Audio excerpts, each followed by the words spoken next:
It's your girl La Kiki, Miss D. Dot C. That is, and I'm coming at you straight off of last night's shenanigans at my job with my company outing to we went to Capital One Arena up in my territory. You know that D. Dot C. That is DC girl, La Kiki, Miss DC. Um, yeah, and I just had to leave everybody because some coworkers got there little later, lot later off the turn up, off the pre-game, and then they came there and turned up some more. And I came there off the late night uh shift, the last person ending the shift for the day, which was annoying. But it was cool. But boss man. Oh, all I can say is how embarrassing. Like boss man, for real. Embarrassing. Mm, embarrassing. Boss man, embarrassing. But yeah, so I just wanted to get this review in because literally when I end this notes off of I literally did this in the phone, in my phone, in my notes, my iPhone notepad, and I literally printed it at my job yesterday. But we had a lot going on. A lot of Army versus Navy, Penn State versus Navy. I don't know, Penn State versus Army, I believe, or Navy, one of them. I don't know what the outcome is of the second game because I left like literally in basically the beginning of the game because yeah, I had to go.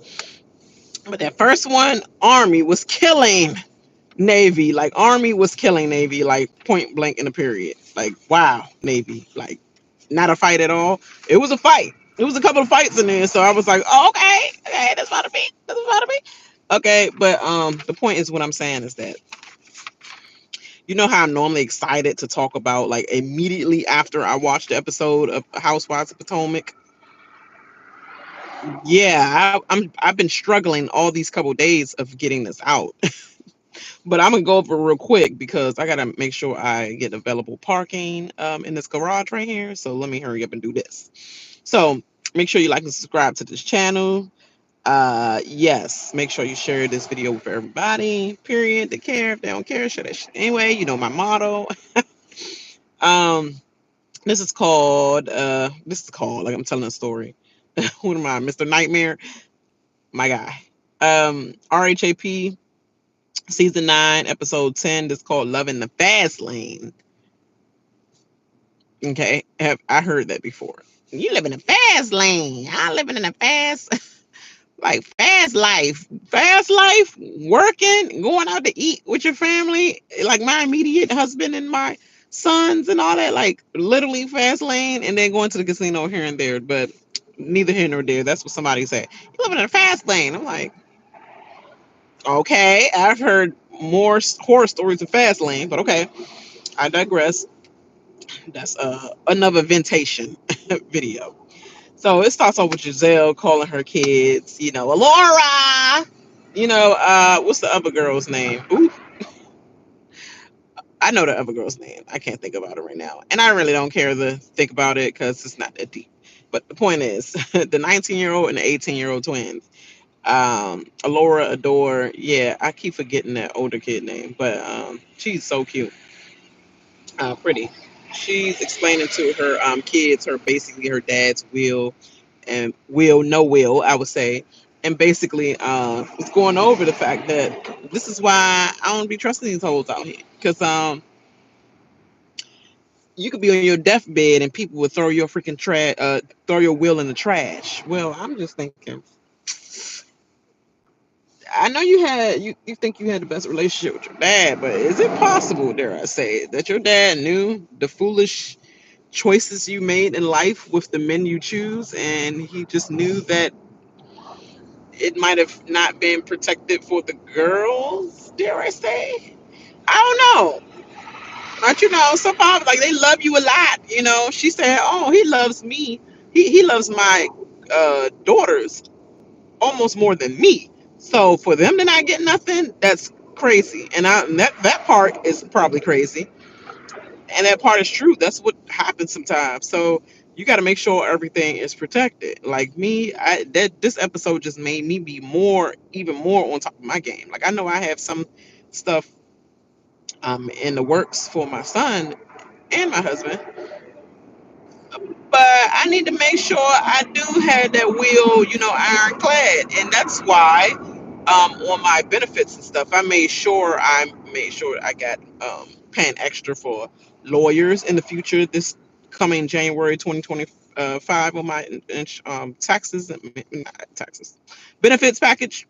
Made sure I got uh more insurance on like wheels and stuff like that. Added more money for just in case anything happened. The debt that I had, they can pay off. They could bury me good, and I could be good with that. Like I made sure this extra on my benefits. This episode really, well, I was thinking about that before this episode, but this episode really should make everybody rethink what are they doing with themselves, and do they have their stuff secure for their children. That made me think of that deeply, and I'm like, whew. Good thing I added them lawyers because I want my lawyers own appointed lawyers, and on top of that I want them to have an ironclad will for me, period. Even if you have, people think, oh, it's no point of getting a will when you don't hardly have nothing. A will is a will. I don't care if I had $10 in a will. It's ironclad, and then somebody's going to present that to my children that this is the will if I so-called pass. And then on top of that, you don't have a will and you leave people, your family members, to be like, you remember that stuff I told you in the pile over there, and that was the will. Like, who's thinking about that when people die? Nobody thinking about that. Like, my father was explaining that to me, but to me, I feel like it still would have been better for him to have an ironclad will, um, and basically, for somebody to read the instructions of what he left and what's passed down and all that, instead of us, you know, having to fight amongst ourselves, even between him and his wife as well. Like you don't want that to happen, right?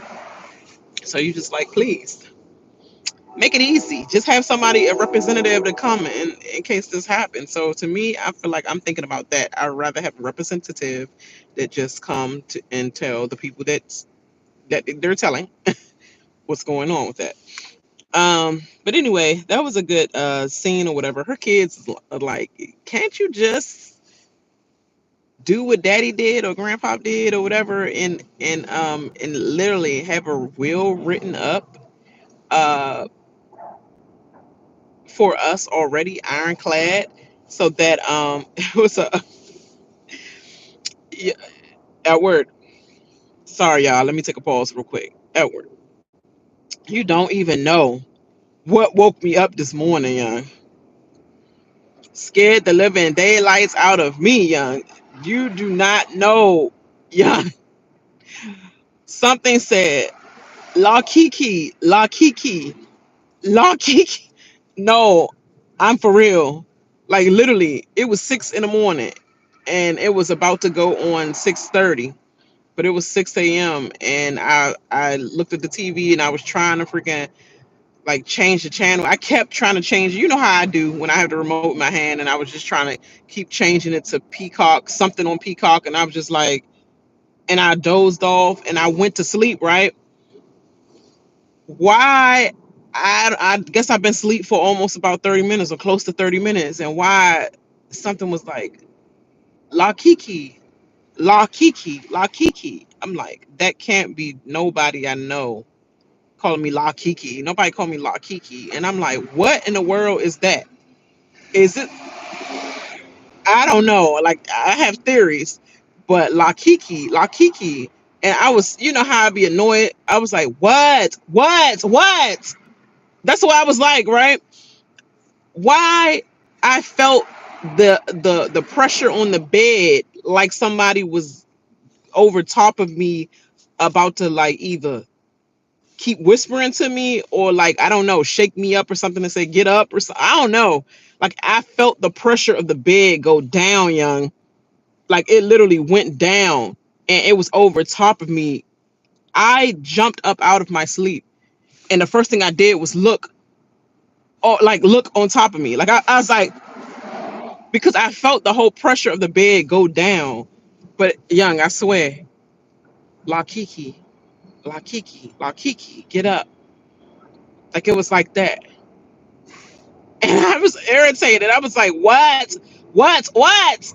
Because you know how I be in the morning when I'm just irritated when I'm with, when you be walking around the house and you be waking us up and you be all on your phone and stuff. I'd be like, oh my God, I can't go back to sleep. If you turn it down, like, I'd be like that, right? So I was irritated, young, scared the living daylights out of me. I woke up and I didn't see nobody, but I felt the pressure of the bed go down like somebody was getting on top of me, like leaning over me, like hovering over me, about to, like, if I didn't wake up or something, going to keep trying to make me get up. Young. And then I looked at the phone. The phone was like 6:22. It was close to 6:30. Then that's my alarm finally went on off a little later. Huh, creepy. I'm trying to tell you, I have stories that I need to tell on YouTube about my potentness, hypersensitivity to things all of my life. Like literally, I have stories. And I will do that. Like, no, literally, that happened. That happened. I still feel eerie to this day. Like to this hour of the morning, I feel still eerie. Still feel eerie about it. Like literally. And I know it wasn't bad because it wasn't bad. It was like, get up. What are you doing? Get up. Like, but it still was eerie. And the eerie part about it is, who calls me La Kiki? If it's somebody that passed on, I don't know whether they just joking with me, that's a family member, or like I be seeing you on YouTube, La Kiki. I know I be saying La Kiki Miss D. See that is. It's like, is it a spiritual person that's my guardian angel that's here with me now, and riding with me and just see me doing this like right now, and they just always hear me say La Kiki Miss uh D. C. Creepy as crap. And I have chills right now. But I'm like, that is not nobody that know me. They just be like Kiki or Lakita, one or the other. Ooh, that's creepy as crap. In my house though, like, that's creepy as crap. That's what I'm thinking about. That's all I was thinking about. But I will be creating a playlist for stories that I really want to tell when I can retell it and not feel creeped out. Because after I tell my stories that happen to me, I get creeped out for a long time. Love you. Have a good day at work. Don't let them hoes stress you out on Friday. I won't.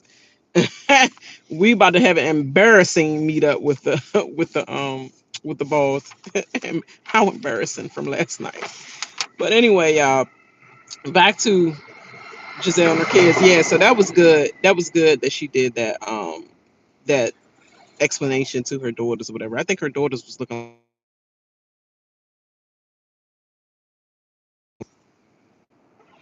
they was like, okay, my alarm just went off, y'all. Sorry. But yeah, her daughters was looking like, I already know that crap. So TJ makes pizza for Stacy in their hideaway place. I'm like, okay. Be like, "Tata mezza pizza, tata kutta kutta, kita pata pizza, pizza, pizza, patalo, whatever." He's a gump. Like, let's be clear. TJ is a gump. The fact that he's supposed to get it together, girl. Get it together, girl. Like, what man said? I know. Get it together, girl. Like, nobody drag out the girl. My dude did drag out the girl, and I was like questioning him for a little bit because he used to always be like, girl. I'd be like, yeah, you be throwing out them girl a lot, and they be always fruit to the loom. I thought you was fruit to the loom, boy. Cause I no ain't no dude dragging out no freaking lie and all that like females, other than fruit to them. Yeah. Hey, they did. Yeah. So anyway, the fact that he all up in her business about her freaking finances and, oh, when you went to mediation, that's why you don't let these hoes know. She's like, but I let him know a little bit what's going on, but I didn't let him know a lot because at the end of the day, this is between me and my husband. Yes, it is, girl. None of these hoes should have been in the picture. And that's the reason why Karen and them saying that hoe should not be in the picture right now. Why are you in the picture? This is about me and my husband. We ain't even through being married yet, and you are all up in the freaking finance. So, like, get out of it. You're not in it. The point to the blank to the period. And then she all like, well, that's why the girl's saying that you shouldn't be in the picture right now. Like, I need to wait on you, ho. Like, not wait on you. I need to push back on you a little bit. Like, you need to like way back for a little bit. What if I was to see other people other than yourself, and be sexual with other people other than yourself? Like they said, I need to just explore. And he like, well, face stuck like, oh no, ain't no other dude. I had to put up with trying to act like I like puss and to be on this show. Oh no, ain't no other dude about to come in here and get what I already then freaking warmed up. Not really, but act like I'm going to warm up.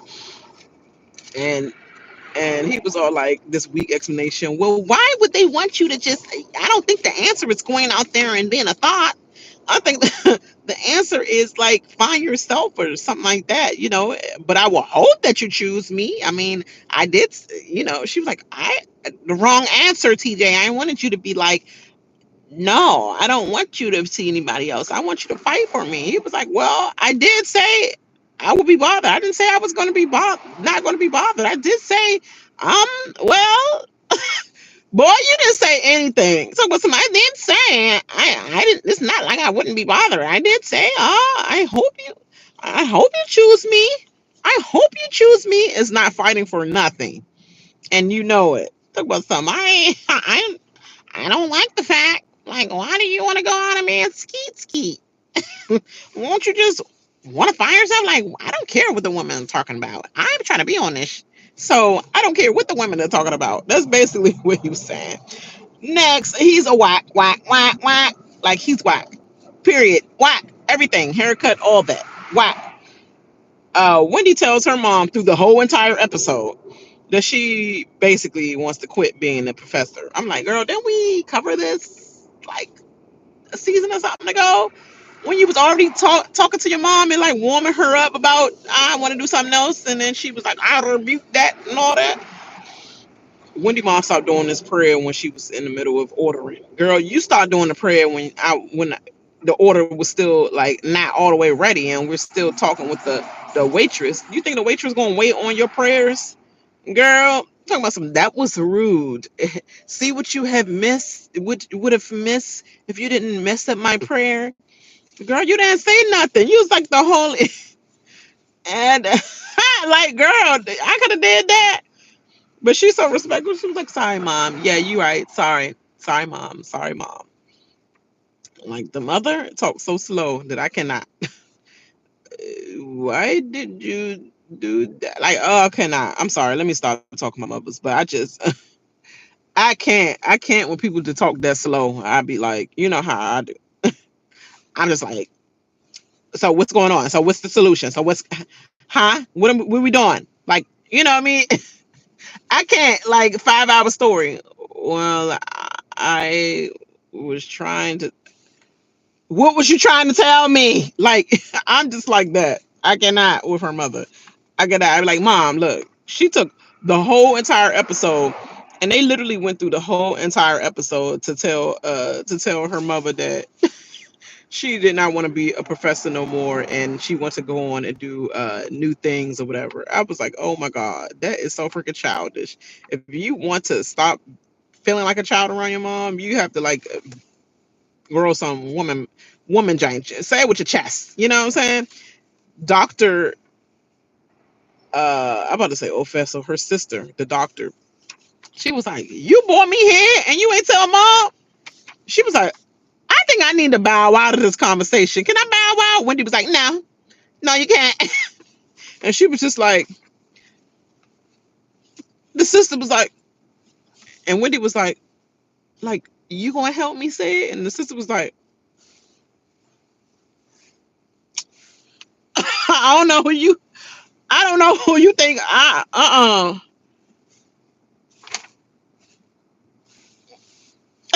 And I'm like, I would have been doing the same thing. Like, girl, I'm just here in the scene with y'all. Oh, I love them plantains. Give me them plantains. Food came right on time, girl. That's what you get. I ain't helping you with that shit. It's like, but Wendy finally tells her, and her mom just like giving. Her mom already was warmed up for a couple seasons ago that she know her daughter wanted to do that. And then her sister's like, tell her what you're gonna do though. Like not just quit and not have no plan. She was like, the talk show. Her mother was like, I like her mother curved out of her with the talk. I want to go on and do the talk show. The Wendy talk. I was cracking up laughing. Yeah. I was cracking up laughing. But anyway, between all that, Giselle and Ashley go on a speed date, do speed dating. And I'm like, okay, so we try to have a little scene with Ashley and Giselle speed dating. All right, girl. All right. So basically, let's skip to the chase. Skip to the point. Hold on. First of all, Ashley, that first guy that bought you them flowers and talk about something. I did a little research. Not no Crete research. Crete research. Crete research. Like, I also know you like Tiger. Why, girl? Because we mixed too. I okay. I know you like Tiger. A little creepy. A little creepy. You had to dig way far in the back of my freaking profile information to know about that. Like that's way deep in the actually was 16 category for you to learn about me. You are creep. You are creeped out for me. But anyway, she ended up picking Josh because Josh is just like a birds of a fly segment stuff. But what is that? Look at birds of a flame. I forgot. That's the way love goes, Jane. But anyway, she picked Josh. He looks very dorky, very casual, American Eagle, Abercrombie and Fitch type of guy, like fall catalog, regular outdoorsman. Look and feel a little feel looking that boy. Like literally basic as hell. But actually like basic as hell, man. Like she like men that's like extra pale. Obviously, definitely freckled out because that boy freckled out like a mother. And he got like the little like reddish orange hair, like literally. So she like people that's literally like that, like literally. I thought her type was gonna be some bald pale white dude, but i.e. ah, the slaver. But I was like, okay, she like the little pale little Bobby's World reverse freckled ass boy, okay, little boy. And then you have uh Nami's. I think I might be saying that wrong. Nami's Giselle. She was like couldn't get her life together. She was shaking his hand for like a good 20-25 seconds. That's how you know when somebody really like you. Men, listen, men. When women like you and she just meeting you, and when they don't like you. This is when they don't like you, and they be like, oh, and they just have to shake your hand, and they look at your hand like, and hurry up and take it back. Like they barely hold on and just. That's when they don't like you. But she held his hand. She was like, oh, so Namis. Oh, oh, that's how you say it. Why you say it like that? Why you say my name like? Oh, I was just trying to make sure I got it right. So it's Namis. Nice to meet you, Nam. Girl, let go the hand. Let go the hand. Yeah, she had his hand for like a good minute or two. That's when Giselle was hooked. She was all bumping into things. I'm surprised the wine didn't spill or everything. Like literally, she was excited. Like that thing was throbbing. She was throbbing. She was like, "You already know I have a type." Yeah, a suit and a freaking ashy ass bald head, and like out of all the people that she had, literally Jamal Bryant at least had style. And I'm sure that all his hoes give him a little bit of that style because I bet you he was a country at bucking, just like all the rest of them looked that I seen. And especially that last one that was a hoe in the park. She did that little picnic with. He was not nothing.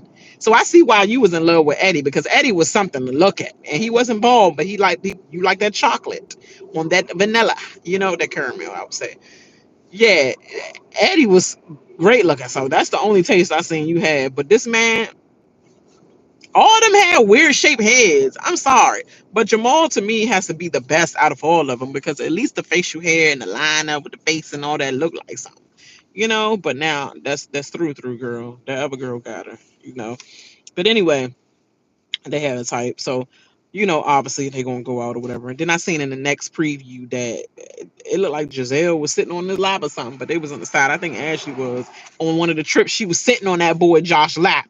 I did see him, so that whole lasted a long time. But I wonder what if Namis or whatever, Namnice, whatever his name uh, is gonna last. So Kiana and Mia meet up at the coffee shop to talk about her boundaries with Gordon or whatever. This, all this right here, and Ashley's date, it's like we could have done without. Like, how many times we gonna talk about Gordon, his mania, and all that other stuff? Like, girl, like even Kiana was like, okay, so is it Gordon child? Like, who's the daddy? So I won't be around here like going off of gossip and stuff. Like, what's good, girl? She was all like, well, we're gonna take a test. So I do think that Gordon is the father of the children. I do not think that Ink is. But girl, he, like, far as taking care of them, he steps up and he does that. He has been in their life since they were young or whatever. So you've been cheating, like Gordon said, since they were young, since you had them basically. You were cheating for all the 10 years that you was with Gordon. Thank you. Nice to know. Nice to know that you finally come out, ho. Um, so you're confusing, like, and you definitely need to test. Because if I was Gordon, I would want that as well. Even though he don't want that. Um, and basically, Kiana was like, yes, that's not healthy for they all to be in the same building, literally, like in the same building. And I know later Gordon's like, it works for me. I know it does, because your ass think you still have a chance. Like, duh, it's going to work for you because you want to see and keep an eye on them hoes, basically. But basically, Kiana was like giving them some information from her fiance's boyfriend at the time, clinic. Um, clinics and I don't want to call it clinic, actually, like, I don't know, company that works with like mental health and things like that. Yes. So she wanted to give her some good information that she can use in order to not, like, basically, like, aggravate Gordon.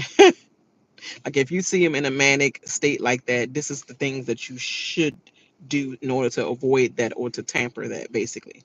And that's what she was giving out information. It was a good scene mental health wise, but pathetic as her storyline wise. Nobody cared about Mia and her situation in her line A. Um, Ashley wastes no time going on a date with Josh. She ain't waste no time at all. She couldn't wait to put that puss on Josh, and she was mad about how good he was at the beer pong. He's white, girl. You're half. So you half couldn't throw, half couldn't dress. You still can't. All she know how to do is put some booty shorts on and toot that thing up, man. Mega. Anyway, that's all she know how to do. Put some booty shorts on and some cowboy boots. She still thinks she on a Texas trip. Coming in there like y'all in the freaking fake Billups bar or whatever hall. But I guess they do wear stuff like that. You might as well be a freaking coyote ugly girl and get up on the table, start dancing. But they played their little game. He was like, I'll let you win this one. And she won that one. And then they did a little dramatic kiss like they on the freaking notebook on freaking RHOP. Did we have to have that kiss look so long? She's like, I didn't even want to do that. That was trifling to me. But like literally, they had that little romantic, freaking Danielle still looking at kiss on the screen. Did we have to go through all that? Literally, actually, literally. That was so freaking annoying. But yeah, they look cute together, I guess. He looked like he ain't trying to raise no goddamn kids though. She was like, "Dad, I did tell you that I have kids, right? My two boys." That boy looked like he just got out of school. So I guess it takes a strong man to raise somebody else's children too. Then we cut to this again. Ending off this, Mia trying to explain divorce to her children. Cause she was like, didn't I tell you that me and daddy no, she said, I heard you had a lot of candy over daddy's house. He was like, yeah, why do y'all live in separate homes? And then that's what she was like, didn't I tell you that me and daddy was getting divorced? He was like, no, girl, no. Actually, you never mentioned that to me, mommy. She was like, well, divorce. We're struggle ass. We getting that.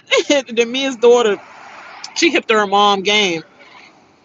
And then Gordon saved the day because she was trying to explain to her kids, like, when two people get together and they love each other and they decide to get married. So you're explaining divorce to them by explaining marriage. Okay. I think they see that with their own eyes, dummy.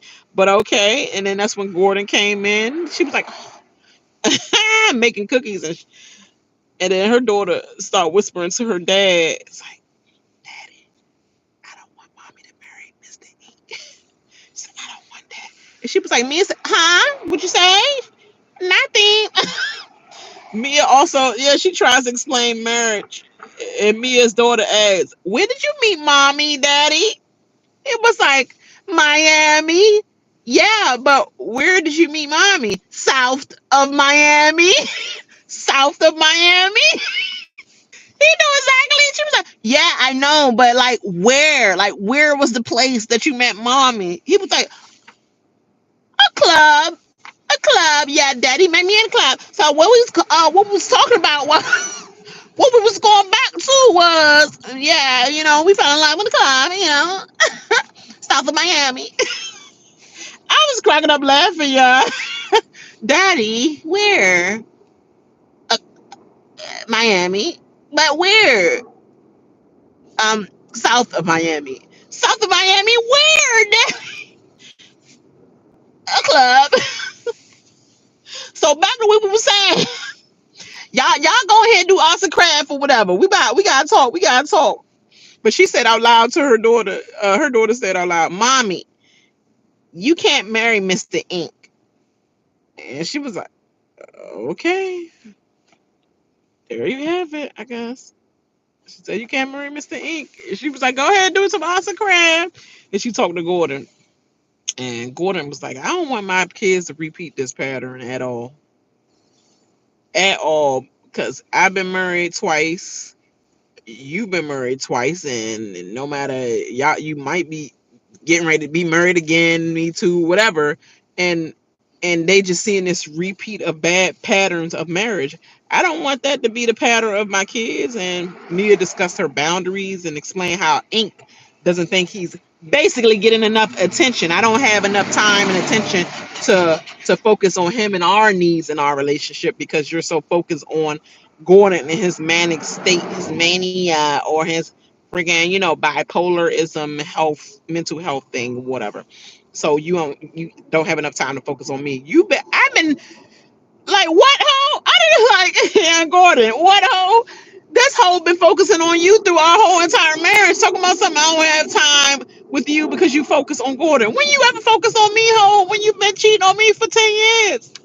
I don't even know if we had a full year of marriage, of correct marriage, right? Faithful marriage at all. And this hoe been cheating on you. You've been cheating on me with this hoe. And this hoe have a nerve to say that he ain't getting enough attention. Bye, hoe. Go to another family that you can get attention from. But this is my hoe right now. To them, we sign on a dotted line. This is my hoe, my family right now. How dare you, side chick hoe, not know your place? Talk about something. Don't get enough attention. Oh, sorry, Ink. Sorry, Ink. Like you just took 10 years of my goddamn marriage away. Had a couple of abortions probably by my wife, but okay. Let my wife give you more attention. Talking about some boundaries for me. I ain't got a motherfucking boundaries when my kids are in the same building with that hoe. I don't trust him. And he look kind of pervy to me anyway. That's what I would be saying. He do look creepy as hell in the background. Yeah, look, I got a surprise for y'all. The last episode. Oh, popsicle.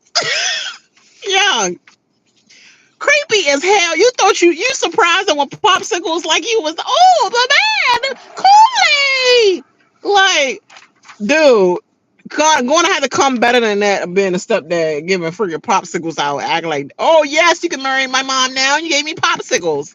Boy, get the hell out of here. Anyway, that's the way this dry ass episode, filler episode ended off. The end, y'all. That was the dry ass filler episode, and it took me a long time to struggle through that. All right. I did watch American Medicine, but I got to rewatch that again at my job and then take my little notes again and then print that joint out. And then I'm going to come at y'all with that one. That was another filler ass episode as well. But we're going to talk about it because I got to talk about it. All right. Holla. Y'all have a great weekend. Make sure you, do something good for yourself today. You know what I'm saying? Do something good. Make sure you finish your work first. After you finish your work, get through your day. Don't let these hoes stress you out. Like, I'm not about to let these hoes stress me out. And then do something good for yourself later on. All right. I holla. Bye.